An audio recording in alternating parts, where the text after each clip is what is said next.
Le révérend prophète Ferdinand Ekane, qui met de l'ordre dans sa vie, s'il veut vraiment que l'ordre vienne dans sa vie, qui corrige son passé, parce que nous sommes généralement les victimes de notre passé. Et notre passé, nous sommes les maîtres. Nous avons été les maîtres de notre passé. Nous avons fait des choses dans le passé. Nous avons cru que nous sommes victorieux. Nous nous sommes envolés. Nous partons vers le futur. Mais on oublie que tout ce qu'on fait dans le passé va nous chercher, nous trouver. Je souhaite la bienvenue à ma mère, la reine de ce royaume. Que Dieu la bénisse et lui donne la longévité sur la terre.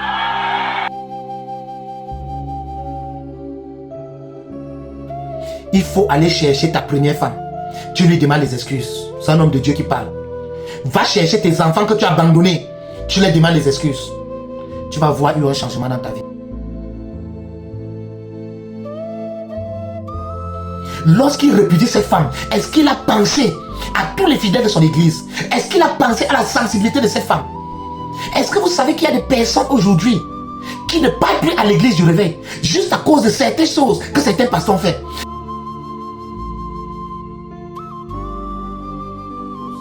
Quel qu'en soit le temps que ça va prendre, le karma finira par vous rattraper. Même si quelqu'un ne va pas provoquer le karma, ce karma va vous rattraper. Bonjour chers tous, bonjour peuple de Dieu, bonjour chers abonnés, bonjour chers internautes. Me voici, comme j'avais promis, chose promise, chose due. Je vous ai dit, j'allais vous revenir avec la deuxième version du révérend prophète Ferdinand Ekane, un féman spirituel. Mais aujourd'hui, je vais parler avec plus de profondeur.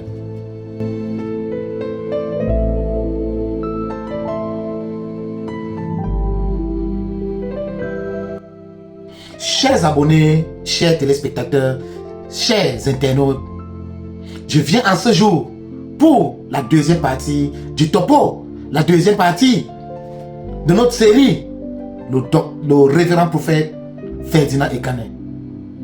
La fémania qu'il a fait à sa nouvelle épouse, celle dont on appelle la deuxième épouse, mais ce n'est pas sa deuxième épouse, c'est plutôt sa troisième épouse, dont il a épousé 1, 2, 3 mois plus tard. Il l'a répudié.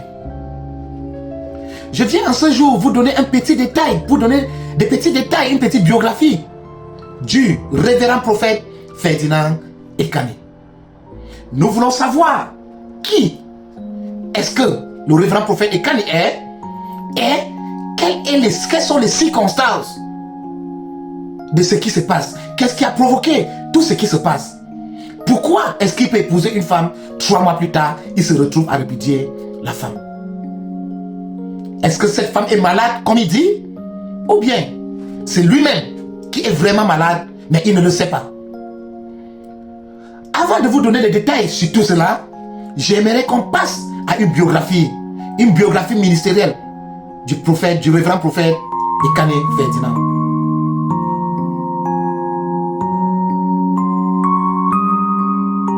Chers 12 peuples de Dieu, qui est le révérend prophète Ferdinand Ekane? Pour tous ceux qui l'ont connu, avant qu'il ne soit à l'Assemblies of God, c'est un monsieur qui était musulman, c'est un tikar. Lorsqu'on parle de tikar, ce sont des personnes qui viennent vers Ngaoundéré. Ngaoundéré est relié à l'est, à l'ouest du Cameroun. Ils viennent vers Ngaoundéré un peu avec les Bamoun, mélangés un peu avec les Bamoun. Quand on quitte l'ouest, on monte un peu vers Ngaoundéré. Il y a les tikars là-bas. C'est un monsieur tikar, un ancien musulman, qui était marié avant d'être né de nouveau. Oui. Je ne sais pas là où il est de nouveau, mais le premier contact avec le révérend prophète Ferdinand Ekane, c'était à l'église nigériane Assemblies of God. Pour ceux qui sont dans le pentecôtisme, ils comprendront ce qui est Assemblies of God. Le révérend prophète Ekane était un homme très brillant, très talentueux, et il avait vraiment, on sentait en lui vraiment cet appel. Il a beaucoup brillé à Assemblies of God. Mais il a eu un problème à Assemblies of God. Il n'a pas été très patient. Il n'a pas été très patient. Il ne s'est pas laissé mouler. Il ne s'est pas laissé bien former. Il avait la cupidité. Cette cupidité qu'on voit vraiment chez les pasteurs de la communauté francophone. Oui. À cause de cette cupidité, lorsqu'il a été transféré dans une église, je ne sais pas si c'est après Kwaba, il a décidé de démissionner d'Assemblies of God. Et lorsqu'il a démissionné, subitement, on l'a vu avec une nouvelle épouse. Il était à Soie, il a ouvert une église sur la rue de Soie et il a commencé son one-man show. Il a commencé son fait. Je vais appeler ça le fait. Et je vais vous dire pourquoi j'appelle cela le fait. Ainsi, qu'est-ce que les gens savent du révérend prophète? On sait qu'il a été marié à la maman de Jemina. Mais non, avant la maman de Jemina, il a été marié. Lorsqu'il était à Assemblies of God, il n'était pas avec la maman de Jemina. Il a été marié, il a eu des enfants avant d'aller, je ne sais pas là où cette femme est, je ne sais pas là où ses enfants sont. Et lorsqu'il vient dans la lumière, on le voit juste, lorsqu'il a créé Rema Ministries, il est sur la route de Soie avec la maman de Jemina, qui est tombée malade. Après, elle est décédée. Ça, c'est sa petite biographie.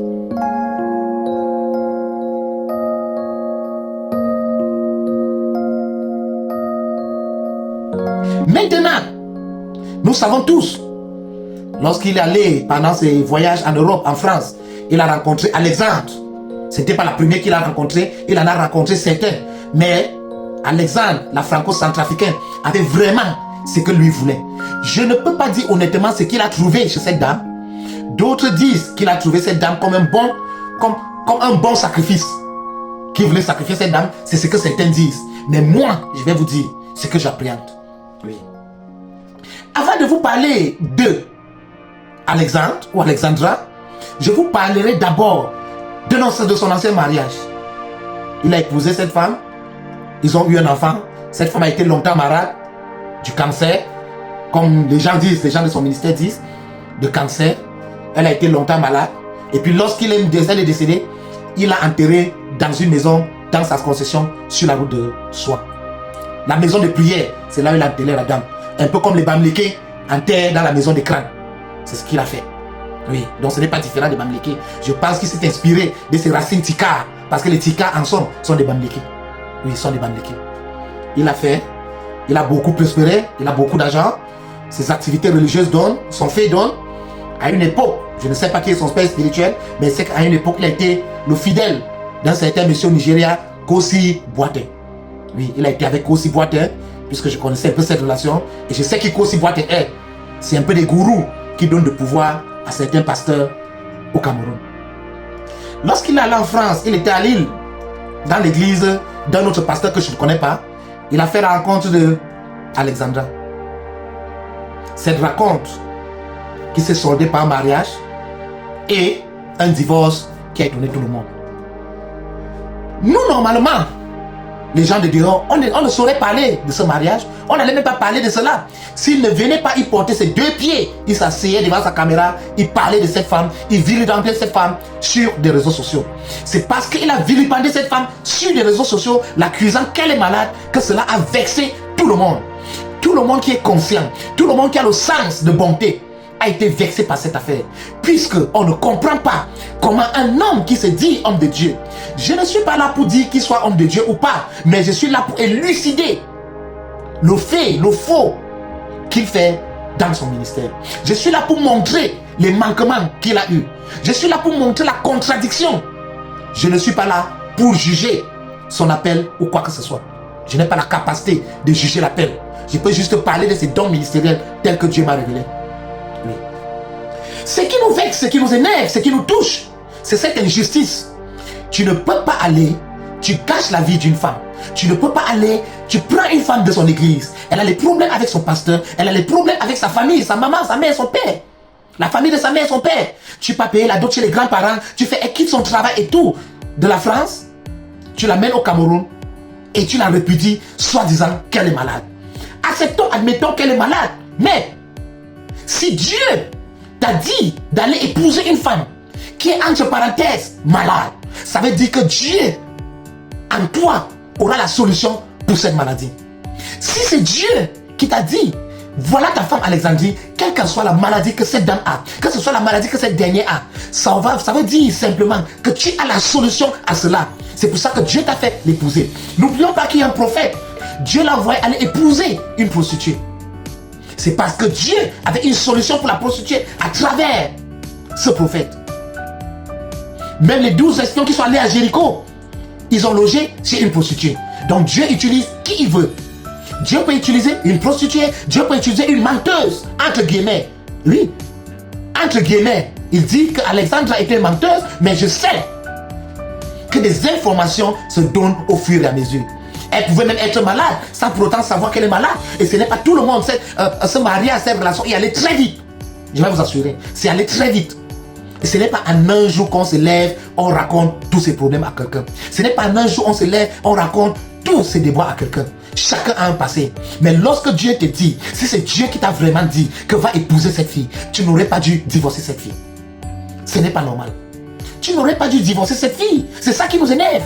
Et même si tu devais faire, si c'était un fait que tu as fait en cachette, il fallait toujours répudier cette fille en cachette. Parce que ce qui est louche avec ce mariage a été fait tellement en cachette que des personnes, des membres de l'église n'étaient pas invités à ce mariage. Ce mariage a été fait à guichet fermé, à porte fermée, à domicile fermé. Ça a été un mariage très privatif.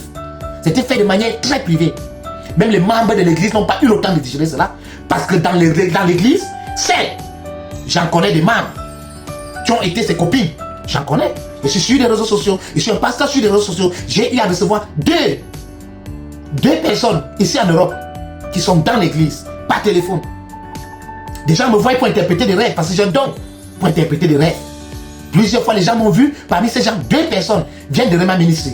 Je vous dis, des personnes très fidèles de Rema Ministry, mais je ne suis pas là pour donner leur nom. Je ne donnerai pas leur nom. Oui.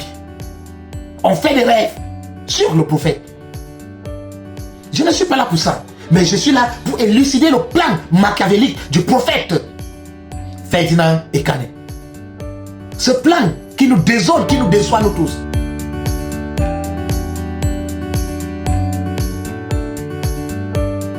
Chers 12 peuples de Dieu, je vais vous expliquer quelque chose par ma petite expérience. Beaucoup qui me connaissent, je n'étais pas quelqu'un des églises du réveil, je ne croyais pas aux églises du réveil. Mais si je me suis retrouvé à un moment dans le pentecôtisme ou bien dans le réveil, c'est parce qu'après mon mariage, lorsque je m'étais marié, il y a de cela environ 15 ans, 15-16 ans, on nous a dit à l'hôpital que la mère de mes enfants ou bien mon épouse ne pouvait pas faire d'enfant. On nous avait dit ça à l'hôpital gynéco de Yaoundé.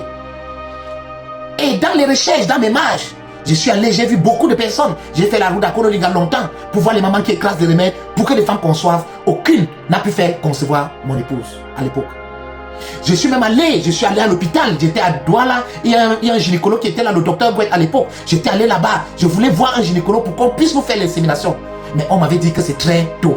Pour un cours, 2 ans, commencer l'insémination, c'est très tôt. Allez-y d'abord attendre, même 5 ans. Avant que vous engagez pour l'insémination. À cette époque, il y a 15 ans au Cameroun. Oui. Par derrière, mon épouse à l'époque est allée voir un gynécologue pour provoquer l'ovulation, pour provoquer la fertilité. Mais lorsqu'elle allait voir le gynécologue, il y a eu des problèmes. Plutôt, ça a même compliqué l'organisme. C'est là où je me suis retrouvé dans l'église du réveil. Vous savez que l'église du réveil est comme l'urgence. C'est là où je me suis retrouvé là. J'ai découvert les dons que j'avais, patati patata. Et nous avons conçu un premier enfant qui est une fille. Et 5 ans plus tard, nous avons conçu 2e enfant. Venant d'une femme qu'on avait dit stérile, qu'elle ne devait pas avoir des enfants. Ça, c'est l'épreuve de Dieu. Ça, ce sont des défis que Dieu te met devant pour sortir en toi le meilleur de toi. Pourquoi est-ce que je donne cet exemple? Ce n'est pas une concurrence. Ce n'est pas un combat. Ce n'est pas un show-off. Mais c'est pour expliquer que le révérend prophète Ekane a tout faussé dès la base. Et c'est pour ça que je dis à malin, malin et demi. Qui a été malin dans ce jeu? Le malin dans ce jeu a été le révérend prophète Ekane Ferdinand. Il a été malin parce que lui, il a utilisé les femmes. Sa première femme avec qui il était à Service of God, il a répudié cette femme. Donc il a des charges karmiques. Il a répudié une femme. Il a répudié des enfants. Il ne montre jamais des enfants aux gens. Mais c'est juste, je m'excuse pour parler de Jemina. Je ne pense pas que j'ai l'autorité de mettre des enfants dans les poings des parents. Mais il nous parle tous les jours de la mère de Jemina et la petite Jemina. Ce qui n'est pas normal. Il a eu des enfants avant l'église Rema. Lorsqu'il était à Saint-Brice encore, il avait une femme. Il avait des enfants. Oui, cette femme avait des enfants. On n'abandonne pas des enfants, même quand on s'est séparé d'une femme. Donc le révérend prophète Ekani est un homme qui a voulu être malin, mais il a oublié, il y a ce qu'on appelle le karma. Le karma, hein, c'est quelque chose. Quel qu'en soit le temps que ça va prendre, le karma finira par vous rattraper.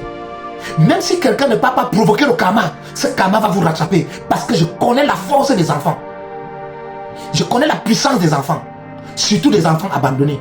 On n'abandonne pas un enfant lorsque vous voulez prospérer dans la vie.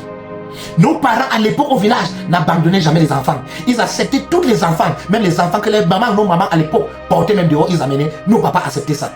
Accepter un enfant est divin. Parce que des enfants viennent toujours avec un esprit. Que si on exploite, cet esprit va nous ouvrir des portes. Lorsqu'on exploite bien.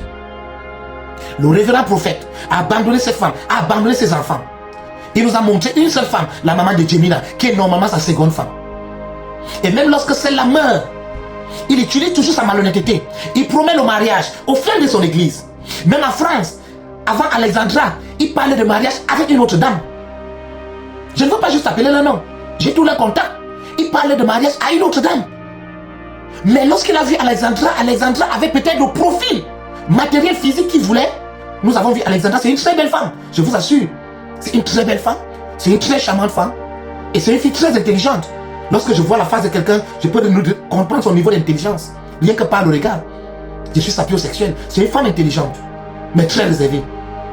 Il prend cette femme. Il dit à cette femme que Dieu m'a dit. Qui êtes-vous? Si un pasteur ou un prophète vient vous voir, Dieu m'a dit, tu es mon épouse. Qui va refuser? Parlons pour parlons vrai. Ça veut dire que si un pasteur ou un prophète vient vous voir, ça veut dire que Dieu a sûrement dit à ce prophète ou à ce pasteur le problème dont vous souffrez. C'est pour ça que cette femme a dû accepter. Je ne suis pas l'avocat du diable ou je ne ferai pas l'avocat du diable ici, mais j'essaye d'appréhender, j'essaye d'imaginer ce qui tournait dans la tête de cette femme. Si je suis malade, God forbid, quelqu'un vient me dire que Dieu m'a dit de te bénir, je saurais que Dieu lui a parlé de ma maladie. Je n'ai plus besoin de lui dire. Là, le malin ici c'est qui? C'est le prophète Ekani. Mais lorsque la mère de la fille a broyé la piste, est allée écrire contre le docteur révélant prophète Ekani, a écrit à l'ambassade de France au Cameroun, jusqu'à on a notifié Ekani, il décide de répudier cette femme. Lorsqu'il répudie cette femme, est-ce qu'il a pensé à tous les fidèles de son église? Est-ce qu'il a pensé à la sensibilité de cette femme? Est-ce que vous savez qu'il y a des personnes aujourd'hui qui ne parlent plus à l'église du réveil juste à cause de certaines choses que certains pasteurs ont fait, qui ne croient même pas au bon pasteur? Oui, j'en connais. Et il y a une dame avec qui je priais, elle était de l'église Réma. C'était sa première fois d'aller à l'église du réveil. Elle m'a dit qu'elle ne mettrait plus pied jamais dans une église. J'ai dit waouh. Et oui, elle m'a dit cela, et c'est avec raison.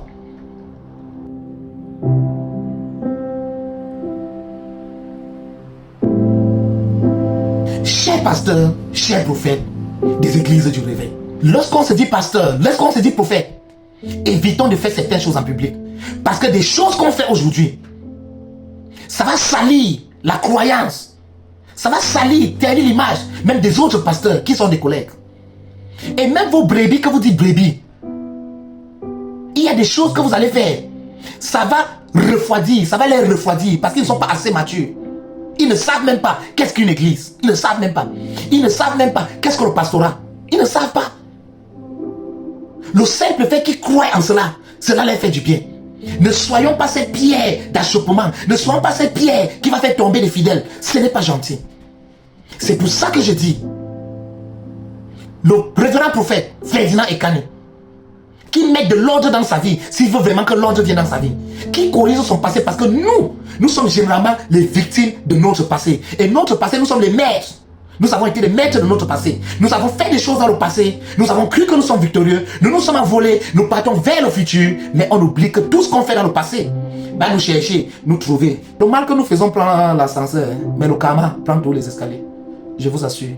Le karma prend les escaliers. Et quel qu'en soit votre niveau de smart, le karma, comme les Américains disent, karma is a bitch. Le karma finira par vous rattraper. Donc je dirais ceci au révérend prophète Ekani Ferdinand. Il faut aller chercher ta première femme. Tu lui demandes les excuses. C'est un homme de Dieu qui parle. Va chercher tes enfants que tu as abandonnés. Tu leur demandes les excuses. Tu vas voir, il y aura un changement dans ta vie. Sinon, voilà ton ministère qui est en train de finir. Et je t'assure, à cause de ce que tu as fait, à cause du tort que tu as causé dans la vie de cette femme Alexandra, je ne pense pas que ton avenir serait bien. Ça, c'est la parole d'un homme de Dieu. Chers tous peuple de Dieu, merci de vous abonner, merci de me suivre, merci de liker. Ici, c'est votre serviteur, le un, unique, les yeux et la bouche de Dieu sur terre, Apostle Youssi. Ciao.